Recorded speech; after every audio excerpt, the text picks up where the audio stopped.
Good morning, good evening, good afternoon, wherever that you are, wherever you may be. Thank you very much for making us a part of your day. I am Brad Franklin, Digital Media Relations Manager here in Chesterfield. Very glad to tell you that Chesterfield Behind the Mic is on the air once again. Now, I am recording a podcast in a very different location, and it's a very different podcast and something we've never done as a county. So this is all kinds of fun and new.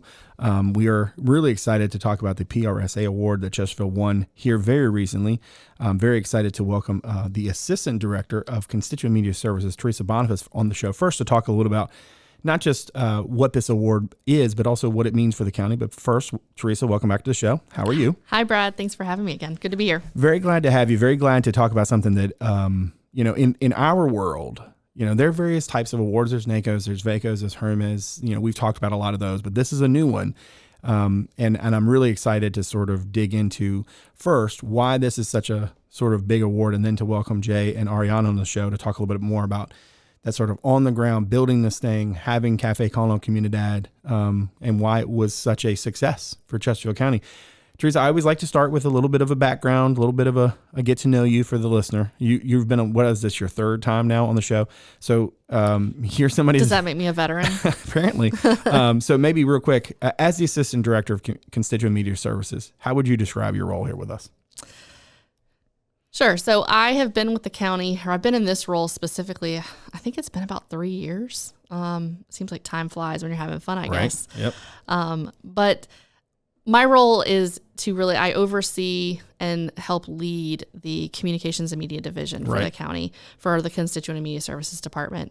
And we are I say small but mighty team, although in some cases from a communication standpoint, we actually are not that small. But for what we do and the amount of information that we put out, we really are a small but mighty team. But my role here as the Assistant Director really is to oversee and lead the things that we do here in the Communications and Media Division. Anything from the podcast. Right. I listen to all the podcasts. You are an executive producer. I am, on the podcast. Yeah. Before everybody else gets to read it, gets to hear them or watch them. Yep. It's probably a more strategic position, and really trying to think outside the box, think about what we're doing, how we're presenting things, right. And going into the PRSA Award, it's a big deal for the county, and I'm just really excited to be here. We've done some really great things, and it's great to finally be rewarded in a sense and be recognized for some of the things that we do. But we are a full service,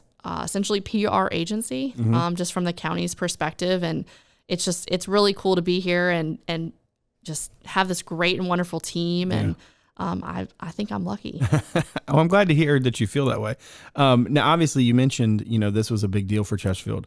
How would you describe PRSA and why the organization is important for those of us in this line of work who do, whether it's marketing, public relations, information? There's a lot of different components to what PRSA offers and sort of the gravitas of that organization. Why is this organization, why does it matter to those of us in this line of work? Right. So PRSA, which is the Public Relations Society of America, is one of in the work that we do, is one of our professional organizations. It is one of the premier. There's several out there. There's many out there, actually.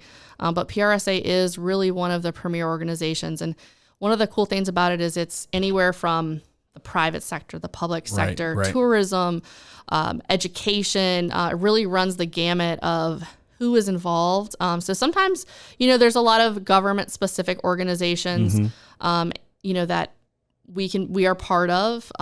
But this one, you really get some really good ideas, because it's maybe the private sector is doing something really cool because they've got a bigger budget, or they have the ability to do something, or it's an agency that can do something. How can we translate some of those things to what we do in the government world? Right. So it's a really great idea generator for what they're doing. But PRSA really is the premier, and we are part of the PRSA Richmond chapter. And this award is, these were the Richmond chapter awards, which again, it was very, from a government standpoint, we don't do the galas and the award things. Because this was the first time that Chesterfield had ever entered into these awards, right? I've been with the county for 10 years, and we've never entered into these awards. So I would say that's a pretty good assumption there, Brad, that it was the first. And, we were competing against local agencies. We were Right. competing against the VCUs, the Right. CarMaxes, those PR agencies. We were competing against them in these different awards. And Right. so it really is, from a local perspective, a regional perspective, just really cool to kind of see our stuff up there against these other organizations. Yeah. Now, I want to drill a little bit into this, because this is a big moment for the department and for the county as a whole, because this is not, to your point, it's not just, you're not just competing against other, like agencies, right? We're not just competing against other counties or other localities in the state of Virginia or elsewhere. Here you're competing against people who are used to pushing the envelope, who are used to doing things a little bit outside the box. And to truth be told, agencies, departments like ours, we learn a lot from that realm of the work we do. And then we translate that back to, how do you speak to the public, right? How do you speak to residents? How do you talk to people who are, involved in this or that in a different way, because it is a different sort of situation. So this award is a big deal because it's, and we want to get a little bit into the nuts and bolts of what this event is recognizing. But why do you feel like this award specifically matters so much for us and for Chesterfield County? Yeah, and I'm going to really let Ariana and Jay really go into the nuts and bolts of Café con la Comunidad. We call it Café for short, just because it's a long name if you say it as much times as we do. But, this event, this program, because we've done several of these now, we felt that there was a void in how we were communicating, and how we were communicating with our multicultural community. We're always looking to connect with all of our residents. Right.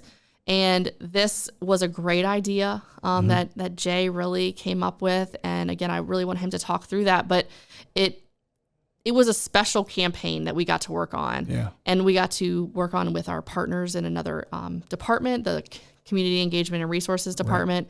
Right. But we worked hard. Yeah. Every single person in this department worked hard on this.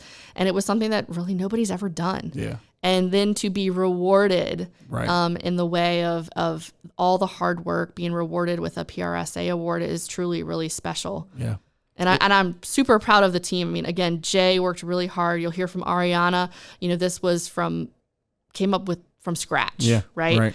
And, when we were sitting in the award ceremony, it was really cool to hear what everybody else was doing. Yeah. There were some things where one of the winners, they did a drone show, it's, and as cool as that is, sometimes people think, oh, government communications is boring. Right. Government, oh, it's government. That's boring. You're not, you don't get to do anything fun. Right. Well, you should follow our social media because there's a lot of fun on there. Yeah, we try. But it's also hopefully information that you are looking for, that you want. And, Café was one of those events that really was a hallmark, and it's something that we've seen a ton of success. Yeah. Yeah. All right. I'll get you out of here on this one. You mentioned the fact that this was, something from the ground up that everybody worked on. So you have both something that was, we addressed a need. We identified a need and we addressed a need. And at the same time, then to be recognized by such a prestigious organization. How proud are you of the work of the team and of the county as a whole? Because we couldn't do what we do if we didn't have support from administration, from the board of supervisors, and everybody else. How proud are you of the work that was done on this campaign and to win this award? This really, from the year, this really was the cherry on top, I think. Yeah. And not necessarily from the standpoint of, I played a part in the award, of course, but just seeing this team succeed, seeing everybody come together. Like I said, we're a small but mighty team, and really every single person in this department touched this campaign. Right. I always tell people, oh, that sounds kind of inefficient. But when you have experts in their field like we do, it really does take the entire team to do something. And that's what makes it successful, right? Yeah. That's what makes it win a PRSA award. And, Jay and Ariana were a huge part of that, but our writers were a huge part of that. Our video team was a huge part of that, taking photos at the event and having that, just the social media piece. We did a lot of stuff in Spanish, and that, again, without the team behind the event, behind the concept, this wouldn't have been as much of a success. Well, so, and again, really the board support, the county, our county administrator support, our director's support, to let us kind of present this Right. idea and go forward with it. Yeah. It's been great, and I'm again so proud of this team. They deserve all the credit in the world. Yeah. I was going to say, like, talk about outside the box. I mean, to come up with something like this and to execute it and to have it become a trend, have it become a thing that not just in Chesterfield County where they're going to do more of these as we go forward, but also too, we know that other folks in the region, other folks, across the Commonwealth, they're looking at this thinking, maybe that's something we should do. Yeah. And I'm sure Jay will touch on that. But after we did our first one, he was, and again, I really want Jay to touch on it, but he was saying there was a lot of folks that were reaching out to us. Yeah, I bet. How did you do this? How How did you pull this right. off? Yeah. That is really cool to see. And it does make you feel good that, hey, we did something that a lot of folks really wish they could do. And how did we do it? Yeah, good deal. Well, Teresa, thank you very much for coming on the show and talking to us about this. We very much appreciate it. Thanks, Brad. All right. We are now joined by J. Elias O'Neill, who is a public information officer here in Chesterfield County. We're joined by Ariana Osornio. I hope I said that right. And if not, she did give me a dirty look, so we did that right. One of our graphic designers. Folks, welcome to the podcast for the first time. How are we doing? Good. I very much appreciate you guys being here. Very much appreciate. I always love whenever I can bring in people on the podcast who haven't yet been on the podcast. So this is also a real joy for me, just because it's one of my one of my secret desires is to try to get everybody on the show. But you guys did that by earning this. We're sitting here with this award from PRSA, which is for the 2025 Commonwealth Award winner in Multicultural Public Relations. I guess before we get into what this all took and all of your various work on this, as I did with Teresa earlier, I like to give folks a chance to hear from whom the stories will flow, right? I like to give them a sense of who I'm talking to. So tell us a little bit about both of your backgrounds. Ariana, we'll start with you, and what your job is with Chesterfield County. Yeah, so I'm actually one of the 2 graphic designers for the Constituents and Media department here at Chesterfield. I've been here for over a year now. Right. My job is basically just to work. We kind of do a little it all. bit of everything. Yeah, exactly. Since we work kind of for the county and Right. all the other departments, we Right. do a little bit of everything. Right. And your primary task is just designing the various, whether it's print material or digital, you're doing a little bit of all of that kind of stuff. So you really are involved in a whole lot of stuff. But this is like the first on the ground sort of event that you were really involved with. Jay, as a public information officer, how would you describe your role here in Chesterfield? I work directly with the media and different departments on communication strategies and what they need to get information out to the public. That's kind of my role here. I've been with the county for 5 years. Prior to that, I was a news reporter for about a decade. So Jay brings a wealth of journalism experience to the table, and certainly this was an idea, I know, Jay, that was near and dear to you, a new concept for Chesterfield. Can you tell us a little bit about, Jay, about the idea itself and the initial vision for this? And then Ariana, I'm curious to get your thoughts on, when they all came to you about this and what your initial sort of reaction was to it. Sure. So this idea was birthed years ago, many moons ago, and I kind of secretly, and not really secretly, but just kind of just in a little file in the back of my head, just kind of looked at what other communities were doing that had a large Latino presence in them. The Gwinnett County Georgias, the Prince Georges of Maryland, places like that. And just looked at kind of how they were communicating with their community and trying to figure out what could we do to curtail that to Chesterfield. Right. And so fast forward to 2024, we worked with our wonderful CER department, Community Engagement and Resources Department, and got to work on Chesterfield Café con la Comunidad and coming up with different communication strategies that were ingrained in the community, making it more of a grassroots effort, more so than a big, loud campaign that we usually do with a lot of other programs, initiatives. Right. Now, Ariana, like I said, when they first came to you with this, what were your initial thoughts when they first brought it to you? Well, this was actually one of the first projects that they introduced to me when I first got here. Oh, really? Yeah. No, but I was really excited for it. Just me being Latina myself, I was excited to be able to do something for my community. Right. And something that Jay was clearly very passionate about. I think that's also something that made me very excited. Yeah. When you remember, like, when they first came to you, I can imagine it as a designer, sometimes it takes a minute to sort of understand, like, all right, what are we talking about? Like, what are we trying to do? Was this one that connected quickly? Did it take you a little while to sort of come up with some of the ideas for how the thing should look? I think the idea process took a little bit, right. But once I actually got to designing, it was like pretty... It just had to kind of came together pretty quickly. Exactly. From an execution standpoint, so you got the idea, you start working to make it happen. Maybe even we get the date on the calendar, right? How did things start to come together thereafter? And how do you remember that time even before the event? Ariana, let's start with you for this one. What was that design work like for you? And then Jay, what do you remember about that sort of lead up to the event? Well, there were definitely a lot of moving parts to this, but I think the biggest thing was just coming up with the logo. Right. Yeah. And I feel like that can be a hard thing. A logo for any event, whether it's the 275 or whether it's, whatever it might be. I feel like logos are hard in general, right?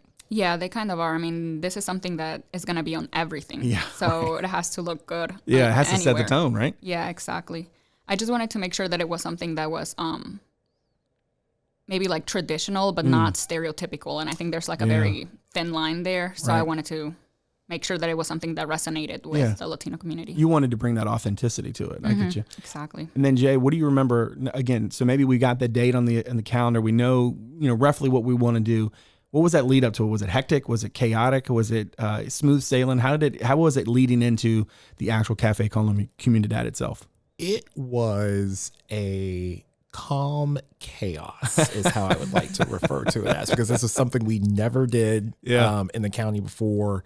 And we wanted it to be, I'm a perfectionist, so I wanted it to be perfect because I wanted us to be able to continue to do this type of outreach and communications with this community. Yeah.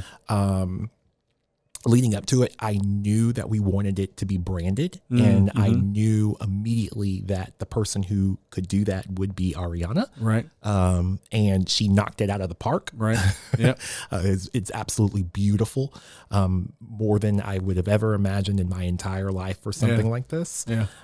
So big props to her on that. The next thing was, okay, well, how do we communicate with these folks and let them know that this is happening? And we didn't want to do it in a big way to a point where we would just, put it all over social media and, we were going to send out stuff on X and all that kind of stuff. No, we worked with CR on a Latino advisory council who was ingrained in our Latino community, and we provided them with posters and flyers in Spanish that went up in laundromats, that went up in restaurants, that went up at schools and things of that nature, and it helped us get that word out to people kind of in a more of a grassroots effort. The groups also went to churches, they went to parks.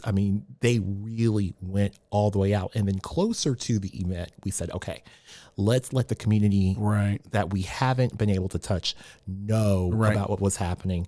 And so that's when we started, maybe a week out from the event, putting it on Facebook, putting it on other social media channels. And then I, working in my role as a public information officer, wanted to inform the public that this was happening. So I worked directly with our media networks, so NBC 12, CBS 6, Channel 8, the Richmond Times-Dispatch, the Richmond Free Press, Richmond Business, more of our regional local groups, and they were able to get that word out. We sent out a media advisory and a news release in Spanish to a point where it went all the way out to NBC Washington, where we were getting that information sent through Univision in the Washington metro area. People were hearing about what we were doing in Chesterfield for this particular event. So it was a tremendous lift, but it was really a laborious lift of love, because again, this was something, not to say I came up with it, but something that I've envisioned for a long time, for a really, really long time. Yeah. And along those same lines, you're talking about the lift. The response to this was pretty universal, right? And whenever you do anything to have a universal response, that in of itself is pretty great. But to have something brand new, not just new to the area but to, new to us, to do something new and have that response.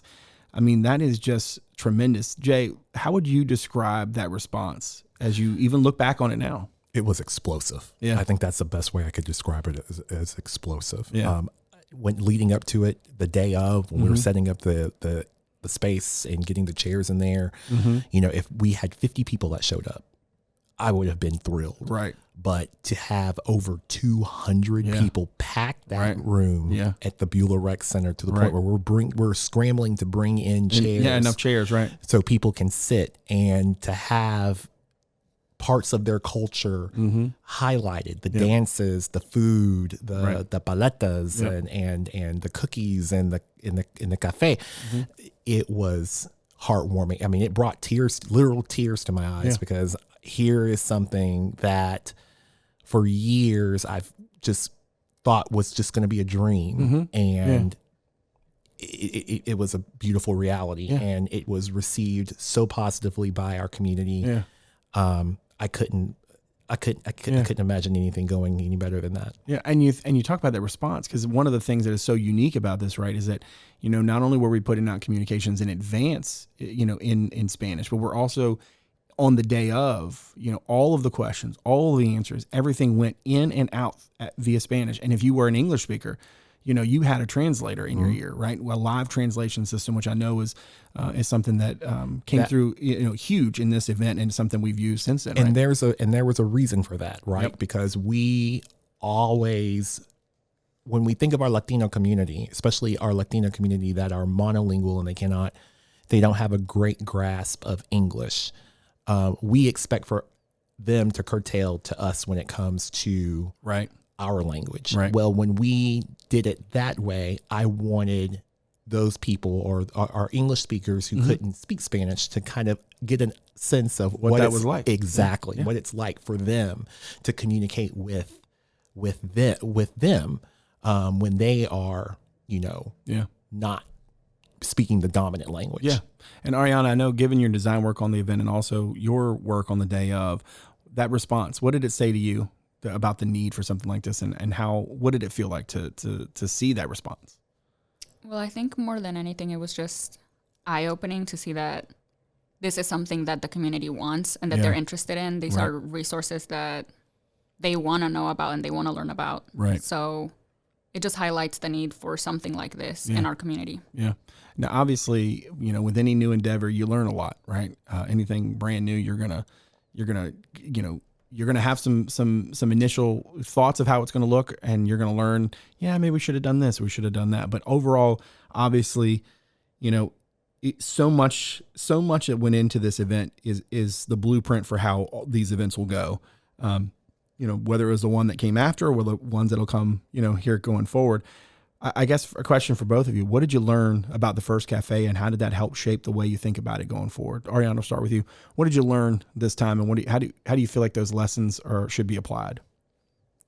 Well, I think more than anything, it's just all the resources that are actually available, which I feel like a lot of people don't realize, and they just don't know because we're not reaching them in other typical ways per se. Right. Yeah. So I think that was probably it. Like one of the main things I learned. Right.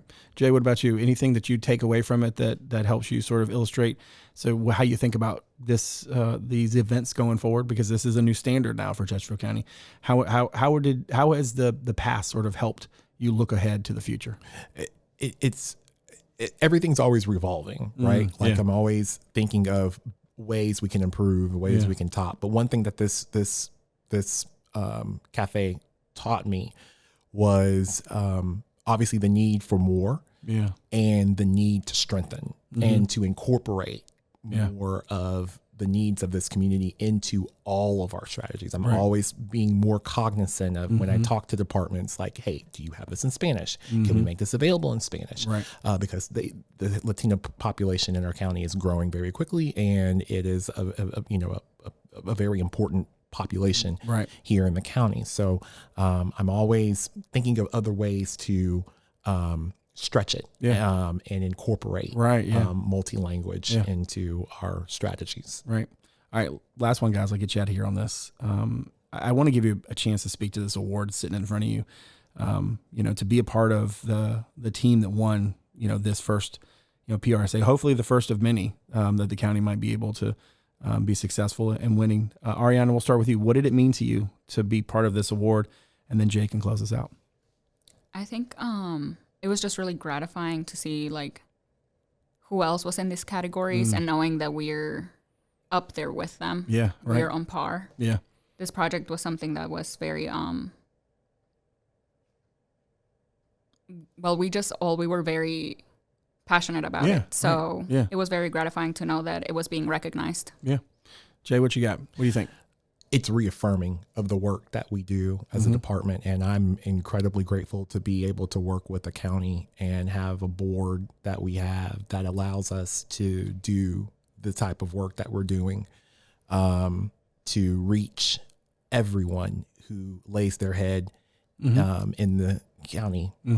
It's one of the proudest moments from a professional standpoint that I have ever had. And I put that on work that I've done as a news reporter. Yeah. Well, guys, look, congratulations. I mean, obviously it was a team effort in a lot of ways, right? A lot of us touched this, but you guys, you were the head of the spear, and you certainly deserve to be there to accept this award that night, to sit here today to talk about it. So congratulations to you both, and thank you so much for joining the podcast. Really appreciate it. Thank you. Thank you. All right. Make sure you check us out on social media. On Twitter, it's @ChesterfieldVA. On Instagram, it's Chesterfield Virginia, on Word. And on Facebook, you can check out our podcast pages. Search Chesterfield Behind the Mic. Now, make sure to follow or subscribe to the podcast on Apple Podcasts, Spotify, Google Podcasts, Overcast, or wherever it is that your shows are sold. And if you're so inclined to give us a rating or review, we appreciate it. As always, a video version of our show is available on our YouTube channel, as well as on our website at chesterfield.gov/podcast. That's also where you can submit some feedback anytime, make a suggestion, or just reach out to us. You can watch the show on WCCT Thursday through Sunday at 7 and the weekends at noon. That is Comcast Channel 98, Verizon Channel 28. Lastly, check out chesterfield.gov/connect with us to find out a number of other ways to connect with Chesterfield County. My thanks to my director, Martin Stith, my executive producer, Teresa, Bonifas, and all the good folks from Constituent and Media Services for all they do. And my thanks to you for joining us today. So, from all of us here in Chesterfield, thanks again for making us a part of your day. We'll see you again real soon. Take good care.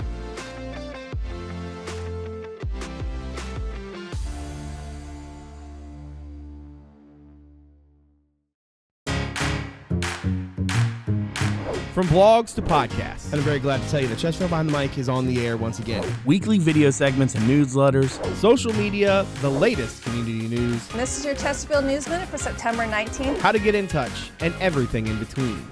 If you want to know about Chesterfield County, our Connect With Us webpage has you covered. Chesterfield.gov/connect with us. Connect with us, your source for all things Chesterfield.